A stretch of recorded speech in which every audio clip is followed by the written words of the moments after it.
So saan po nagsisimula at magtatapos itong sinasabi po ninyong investigasyon dapat dito po sa mga ginastos ni Ginoong Marcoleta noong kampanya?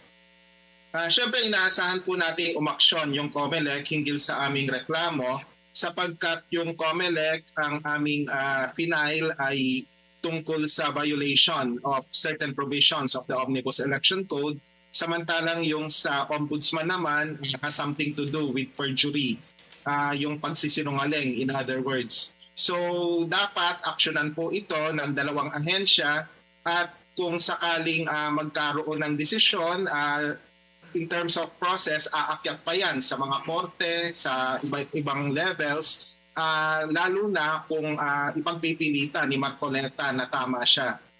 Yan. Ang napakinggan ninyo ay ang namuno sa grupong kontradaya. Isang bagitang abogado din, Attorney Danilo Araw. Nagsampa ng kaso laban kay Marcoleta. Di lang sa COMELEC, kundi pati na sa Ombudsman. Sino-sino itong mga abogadong ito? At sa kasong kinaharap ngayon ni Senador Marcoleta na isang INC member, perjury, sa Ombudsman yan. At meron pang kaso na pinafile doon sa Commission on Election. Ang tanong, makatulong kaya ni Marcoleta ang maimpluwensyang siktang inaniba niya ang Iglesia ni Kristong kay Manalo? Tatalakayin natin ito.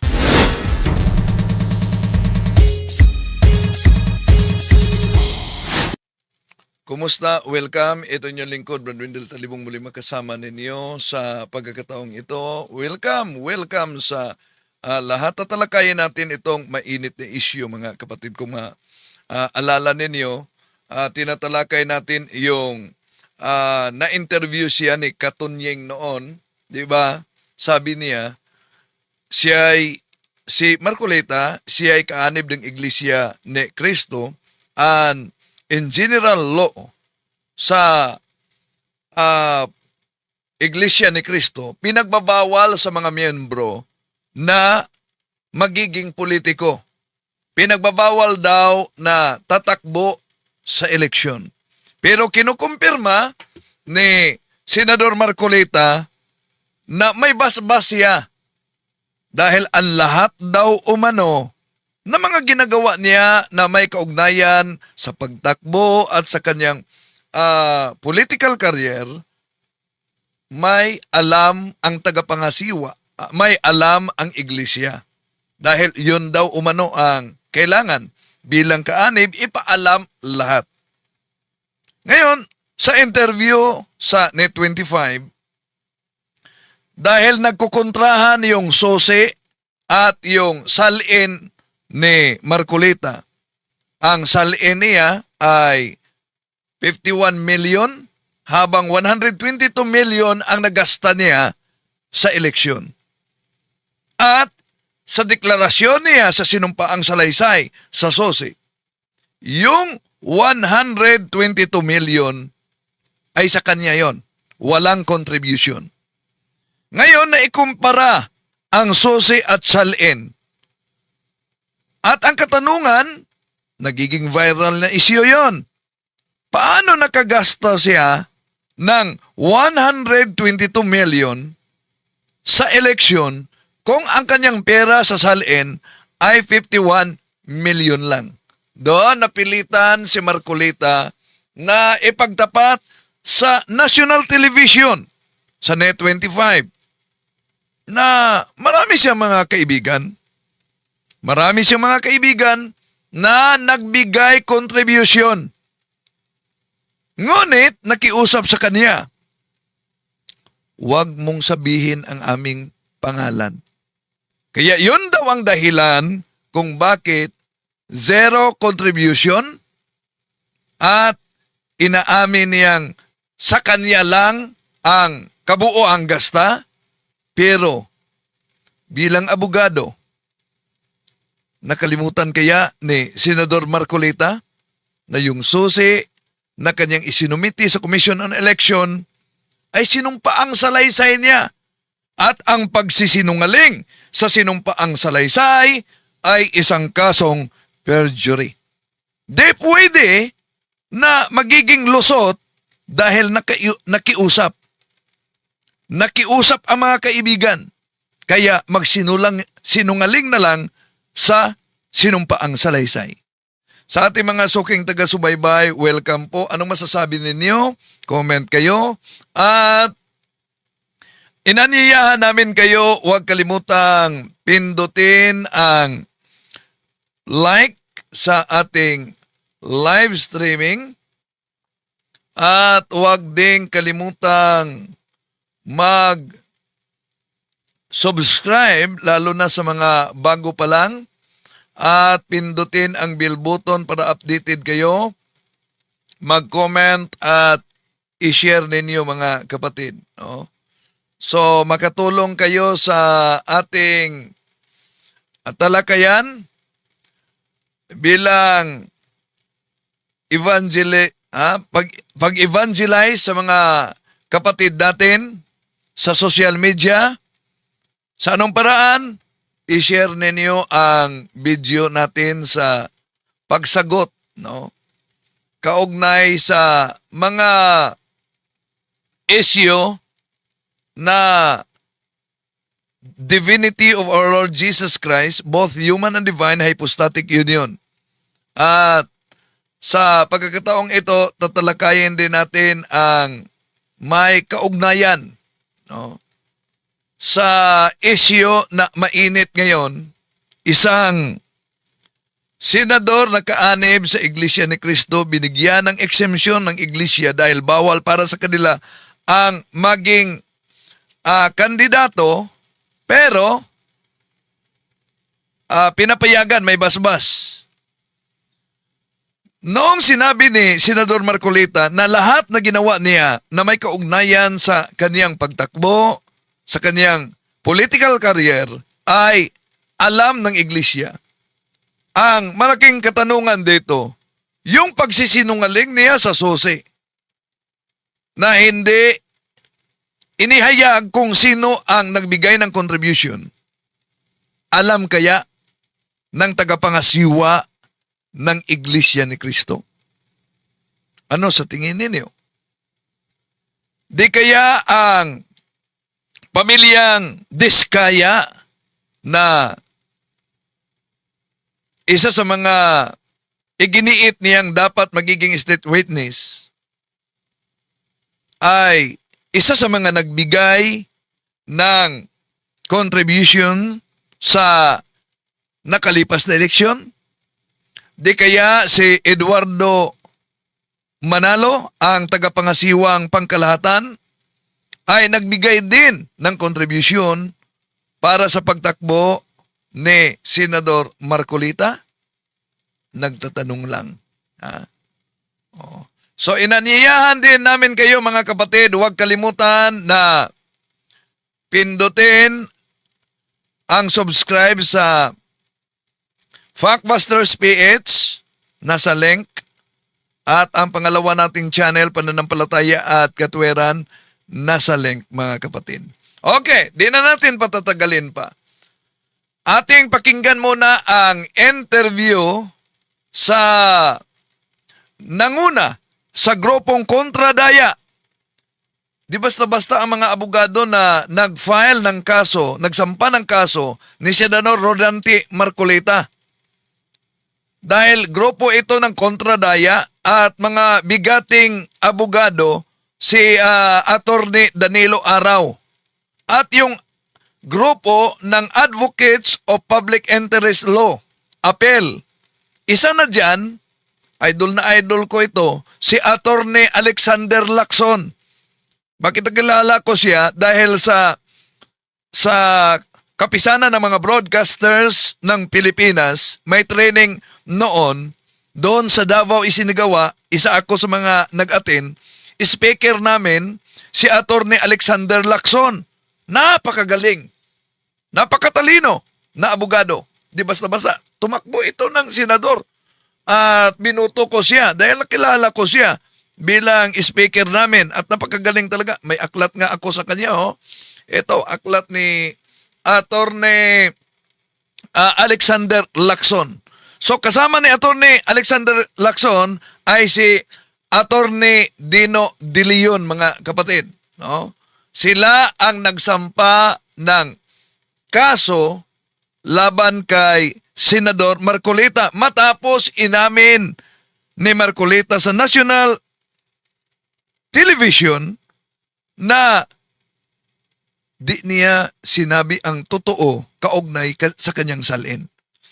Pakinggan muna natin si Attorney Araw sa interview ng Billionario Channel. So saan po nagsisimula at magtatapos itong sinasabi po ninyong investigasyon dapat dito po sa mga ginastos ni Ginoong Marcoleta noong kampanya?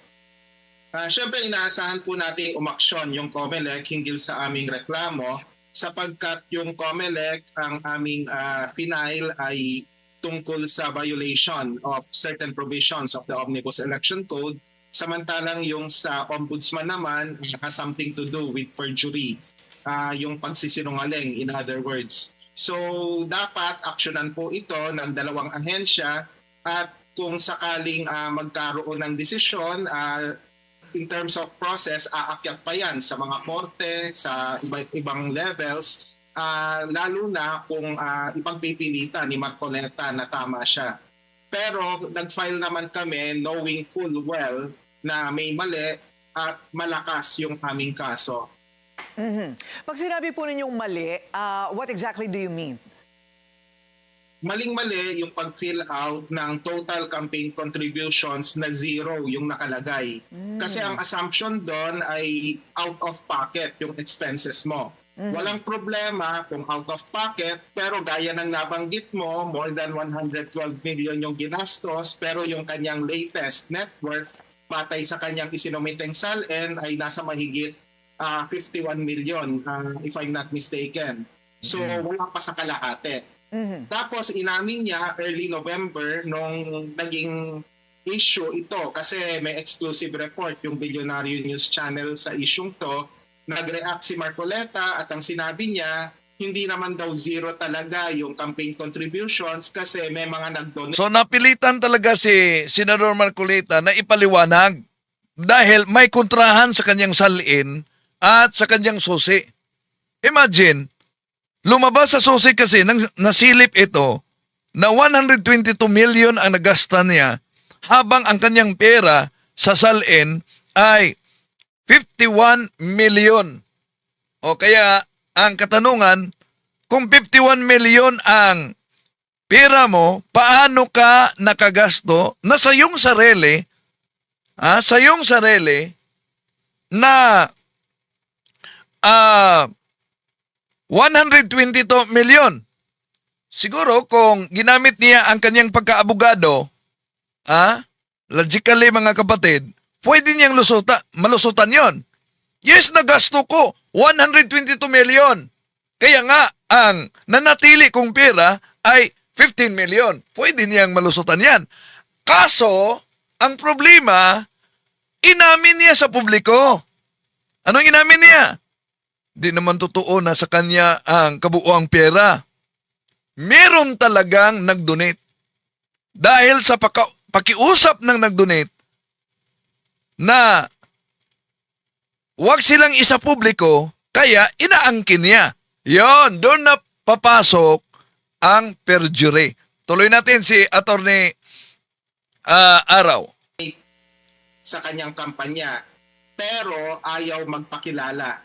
So napilitan daw siya na ilagay na zero. Alam mo, Corina, may direktang implication ito sa susunod na halalan kasi kung hahayaan ito ng COMELEC, pwede pala. Oo, so pwede pala na dahil sa pakiusap sa mga nag-donate, yung sinumpaan mong salaysay ay pwede kang magsinungaling. Na yung mga kandidato ay maglalagay ng zero tapos sasabihin lang nila ayaw magpakilala ng kanilang mga donor. So para saan pa magkakaroon tayo ng SOSE if the candidates can get away with it at hindi na sila magiging transparent kung sino yung kanilang mga campaign donor. Okay, so do you hold COMELEC Chairman George Garcia accountable as well? Bakit nakalusot po sa kanya yung ganyan?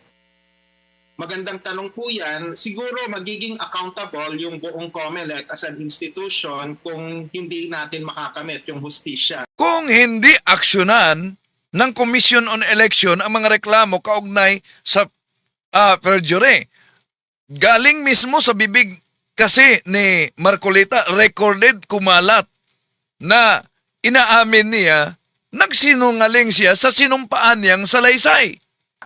And by justice, we mean making Marcoleta himself accountable along with probably other candidates, other politicians na may focus din, so to speak, na ginawa sa kanilang SOSE. Alam mo, Corina, on a side issue, alam mo, isa sa mga dahilan kung bakit medyo nahihirapan yung mga grupo tulad ng Contradaya, kasama na rin sina Attorney Dino De Leon at Attorney Alex Lacson na co-signatories po namin, masyadong mahal ang filing na yung legal fees, to be more specific, sa COMELEC. Nako, Alam po ba ninyo, to file a case, 10,000 pesos po ang kailangan mong wow, gastusin. Para sa mga ordinaryong tao, napakabigat po ng halagang ito. totoo. Lalo na sa kasalukuyang sitwasyon natin ngayon, di ba? Ang hirap talaga. Kaya isa ring dahilan yan kung bakit kakaunti lang o paminsan-minsan lang yung pag-file ng mga ganitong kaso. Sa bahagi ng Contradaya, sa pagkakaalala ko, pangalawa pa lang ito during this particular election cycle. One pertains to a party list group, ngayon senador naman. Okay, so para malaman po kung sino pa ang dapat managot sa ganyan pong mga sinasabi nga po ninyo umano'y misrepresentation, is all of that open to the public? Is that transparent? Okay, magandang tanong. Merong ilang mga impormasyon na open to the public. Halimbawa, yung SOSE, pumunta ka lang sa website ng COMELEC, madadownload mo yung SOSE ng mga kandidato, nanalo man o natalo. Pero Corina, ito yung medyo masamang balita. Ang ginawang available lang ng COMELEC ay yung page 1, yung unang pahina ng SOSE. Bakit? Nasaan ang page 2? Well, dapat COMELEC po yung sumagot po sana dyan. O yan. Bakit, asa na ba ang pahina 2? Kasi matagal na namin tinatanong yan. Kasi kung mag-a-upload ka rin lang, lubos-lubosin mo na. Isama mo na yung buong SOSE form. 2 pahina lang yun sa aking pagkakaalam. At dahil sa kasong ito, siguradong lalabas yang pahina 2 na hindi nakita diyan sa pag-upload ng Commission on Election. Tapos yung mga appendices, pwede namang ma-digitize yun and then saka natin i-upload. So maganda sana buo yung uploading. Don't get me wrong, useful naman yung page 1 pero sana lahat-lahat na para mas mainam, para mas maganda yung reference natin. Ayun. Okay, so in such case, mapatunayan po na siya po ay nag-misrepresent o nagsinungaling, pwede pong perjury. So, ayan, mga kapatid, ang bahagi sa interview ng Bilyonaryo Channel kaugnay sa kasong isinampa ng grupong Contradaya, no? Nagsampa sila ng reklamo laban kay Senador Rodante Marcolita. Sila ang nakita ninyo na in-interview ni Corina Sanchez ay si Attorney, di basta-bastang abogado ito, Attorney Danilo Araw, namuno sa Contradaya. At itong Contradaya ay election watchdog group ito. At ang grupo din na Advocates of Public Interest Law, APEL, si Attorney Alexander Lacson, magaling din ito na abogado. At ito, kahit manipis na aklat niya, pero grabe. Grabe talaga ang mga nakasulat dito. Si Attorney Dino de Leon. Sila ang nagsampa ng kaso laban kay Senador Rodante Marcoleta. Ito'y kaugnay sa pahayag mismo ni Marcoleta, mga kapatid, na inamin niya sa Net25. Nung pinapaliwanag niya bakit nagkontrahan ang kaniyang susi at salin. Ang pwede sana kung ginamit ni Marcoleta ang kaniyang pagka-abogado, pwede niyang lusutan 'yon. Na sa nakalipas na eleksyon, yun talaga ang kabuuan kong pera plus 115 million, i-plus yung 122 million plus 115 million. Yun ang kabuuan kong pera. Pwede niya lusutan yun. Pero, sa salin, yun na lang ang ipinakita. 15 million. Bakit? Nagasto na ang 1. Pwede siguro lusutan niya yan. Pero iba, no? Ang palusot ni Marcoleta, nakalimutan siguro nila na marami akong mga kaibigan. At sila'y nagbigay ng donation para sa kanyang pagtakbo. Congressman pa umano siya dahil naniniwala sila na mas mabuti na maging senador siya. Yon ang interview. So, inaamin niya na yung sinumpaan niyang salaysay, ang susi kasi, yun ay opisyal at sworn document yan ilalim sa batas. Kaya, maling deklarasyon nito, mga kapatid, ay hindi lamang simpleng technical error, kundi maaaring magresulta ito sa kasanayan ng maging pahayag na may legal na pananagutan talaga. So, dahil sa pahayag na yan, na ang kaniyang nakalipas na kampanya at ang pagdeklara niya ng kita at gastuhin sa eleksyon, kahit may mga nag-donate, pero dahil sa pakiusap, inako niya lahat. Kaya sinampahan siya ng perjury. Yung perjury, dahil sinumpa ang salaysay, ang susi, mga kapatid, pagbibigay ng maling pahayag ilalim ng panunumpa. Yon. Hindi pwedeng malusutan dito at magiging lusot lang dahil nakiusap sila. Tama nga ang pangalan sa nagbigay ng donation dapat ilagay bago manumpa sa susi.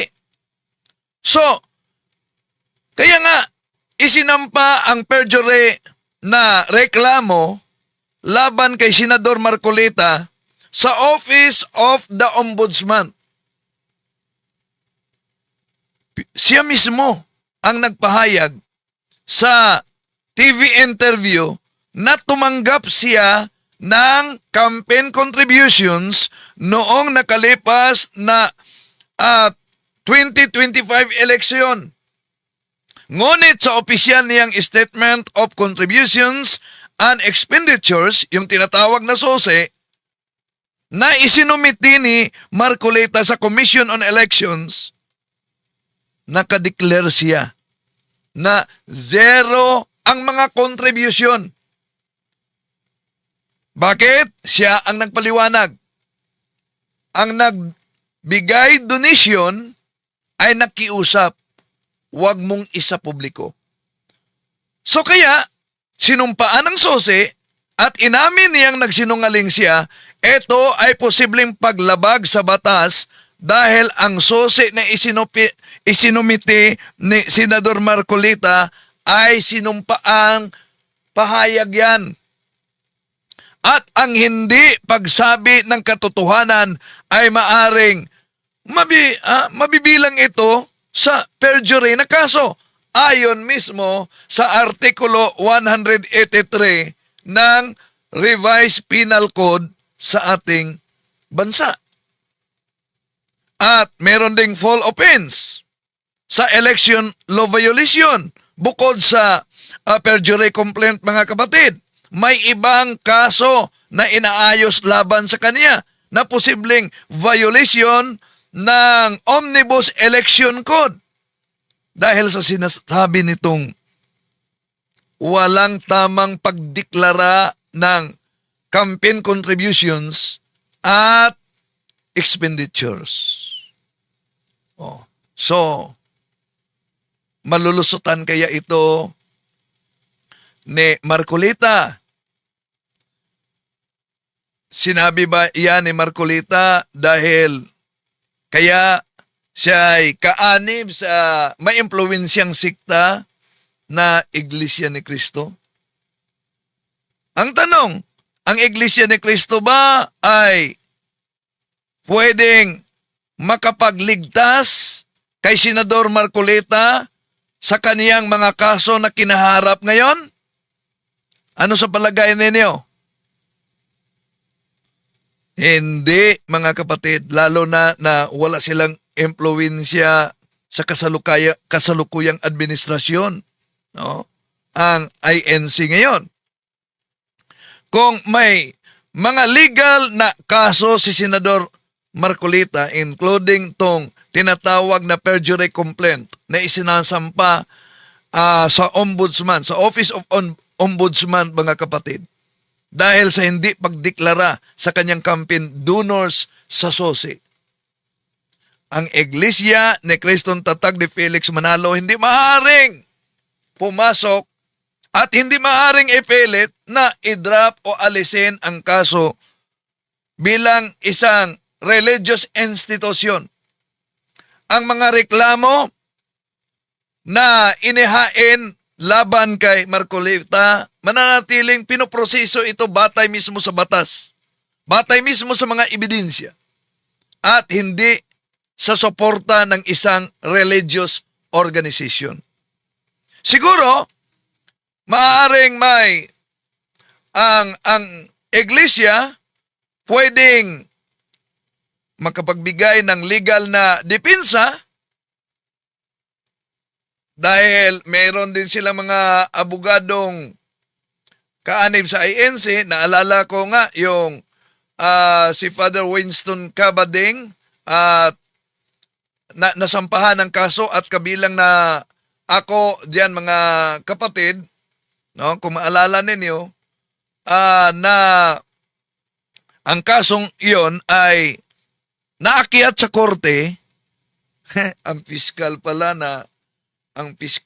na naghawak ay kaanib ng Iglesia ni Cristo. Pero, salamat ng Diyos, salamat sa Diyos, dahil naibasura na yon. Naibasura na tuloy ang kaso. No? So, okay, balikan natin. Alam natin na ang INC ay maimpluwensya na lalo na sa politika, no?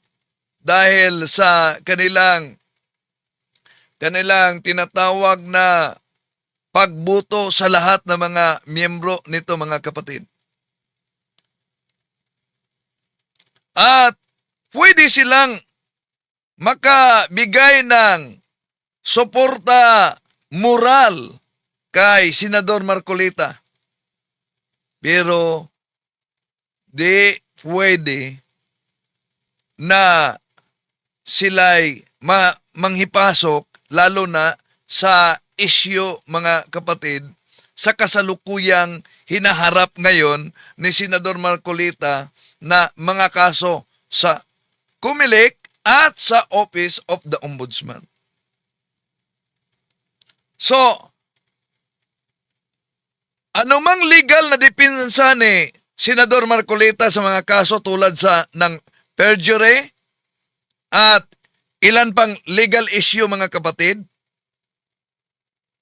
kailangang iharap ito sa korte. o kaya sa ombudsman, pagtanggol ng mga abogado ni Senador Marcolita batay mismo sa legal grounds. Hindi batay sa impluwensya ng simbahan. No? Okay. Tutukan din natin ito.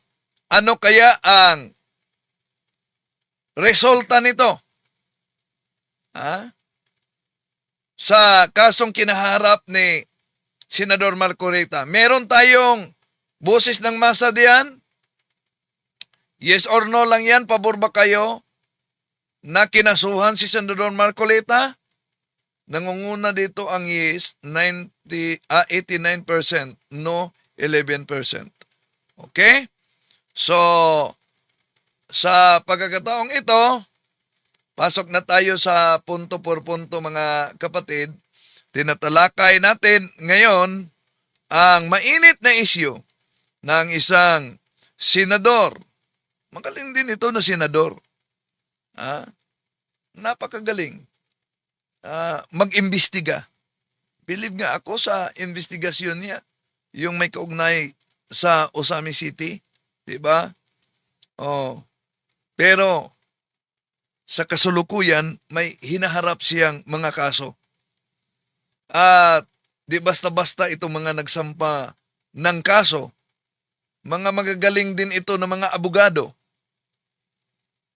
At galing pa ang ebidensya, galing mismo sa bibig ni Senador Marcolita. Ang tanong, malululusutan kaya ito ni Senador Marcolita? I am